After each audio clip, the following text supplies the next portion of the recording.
Lalu, bagaimana cara kerja Bitcoin? Misalnya, Agus ingin membeli barang dari Budi dengan pembayaran menggunakan Bitcoin. Langkah yang pertama adalah mendapatkan dompet dan alamat, kemudian mengirimkan pembayaran.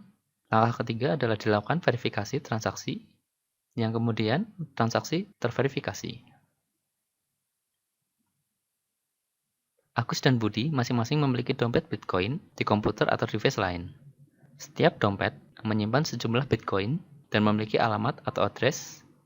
Setiap alamat mempunyai pasangan private key dan public key yang dihasilkan pada saat pembuatan dompet atau alamat baru. Public key menjadi alamat pengiriman uang untuk Budi dan private key tersimpan dalam dompet Budi.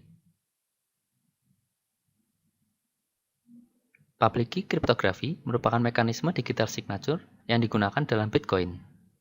Private key dapat digunakan untuk menandatangani suatu pesan, sedangkan untuk public key dapat digunakan untuk memverifikasi apakah tanda tangan tersebut valid. Langkah yang kedua adalah mengirim pembayaran. Agus memasukkan data ke Bitcoin Client seperti alamat milik Budi dan jumlah pembayaran. Bitcoin Client kemudian akan membuat sebuah transaksi, yaitu transaksi yang ditandatangani dengan private key Agus. Semua orang dapat memverifikasi transaksi tersebut dengan public key Agus. Transaksi kemudian dikirimkan ke jaringan peer-to-peer dari Bitcoin. Kemudian dilakukan verifikasi transaksi. Misalnya, Gary, Kurt, dan Glenn merupakan miner atau penambang Bitcoin. Komputer penambang kemudian mengumpulkan transaksi selama 10 menit terakhir dalam sebuah blok. Komputer penambang ini bertugas untuk menghitung hash. Cryptographic hash merupakan fungsi hash untuk memproses jumlah data menjadi sebuah string alfanumerik dengan panjang yang tetap yang disebut dengan nilai hash. Setiap perubahan sekecil apapun pada data asli akan mengubah nilai hash secara drastis, seperti pada contoh berikut ini.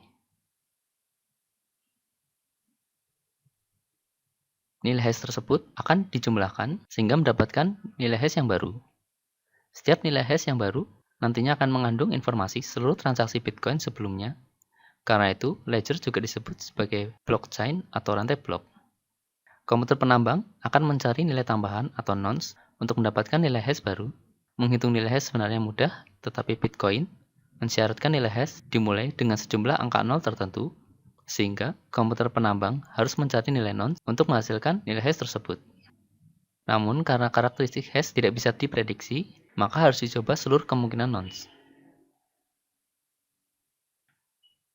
Proses mining atau penambangan ini memerlukan daya komputasi yang sangat banyak. Di dalam setiap blok terdapat satu transaksi yang membayarkan sejumlah Bitcoin tertentu kepada penambang yang berhasil. Untuk setiap transaksi yang dilakukan, penambang juga akan mendapatkan sejumlah biaya transaksi. Sejalan dengan berjalannya waktu, transaksi Agus dan Budi akan terkubur di bawah transaksi yang lebih baru. Dengan adanya blockchain, perubahan terhadap transaksi tersebut harus mengubah blok-blok selanjutnya. Artinya, harus melakukan kembali proses pencarian nilai hash untuk seluruh blok selanjutnya yang bisa dibilang hampir tidak mungkin untuk dilakukan. Berikut ini adalah user experience dari proses transaksi Bitcoin. Yang pertama adalah membuat dompet Bitcoin. Yang terdapat 3 jenis dompet, yaitu dompet perangkat lunak, ponsel, dan web.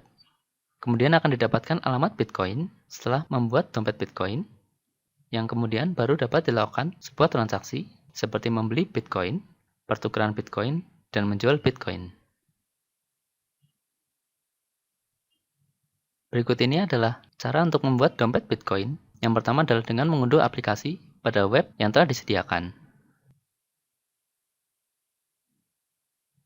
Kemudian dilakukan instalasi dengan 4 tahap berikut, yaitu mengklik tombol Next, pelajari terlebih dahulu perjanjian, dan menyetujuinya dengan mengeklik tombol Next. Pilihlah lokasi instalasi, kemudian klik tombol Next, tunggu instalasi, dan klik tombol Done sebagai tanda selesai instalasi. Setelah instalasi berhasil, buka aplikasinya, dan kita akan mendapatkan alamat Bitcoin kita. Untuk mengirimkan Bitcoin, langkah pertama adalah mengeklik tombol Send untuk mengirimkan, memasukkan alamat Bitcoin yang menjadi alamat tujuan, memasukkan label untuk tracking transaksi, Masukkan jumlah Bitcoin yang ingin dikirim, dan setelah selesai, klik tombol send untuk pengiriman. Sedangkan untuk menerima Bitcoin, terdapat dua cara, yaitu membagikan alamat Bitcoin via email atau mengirimkan QR Code yang tertera pada aplikasi. Berikut ini adalah contoh atau gambaran dari status sebuah transaksi Bitcoin. Berikutnya adalah gambaran dari detail suatu transaksi Bitcoin.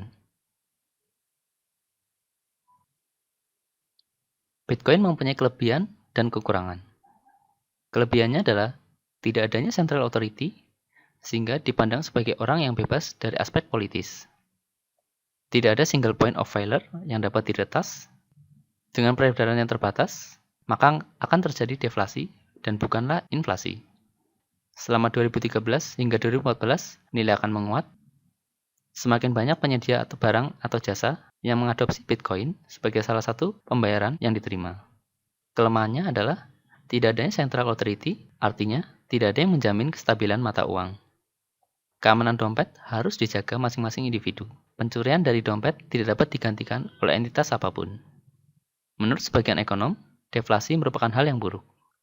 Selama 2013 hingga 2014, nilai cenderung meningkat, namun dianggap tidak stabil oleh sebagian analis.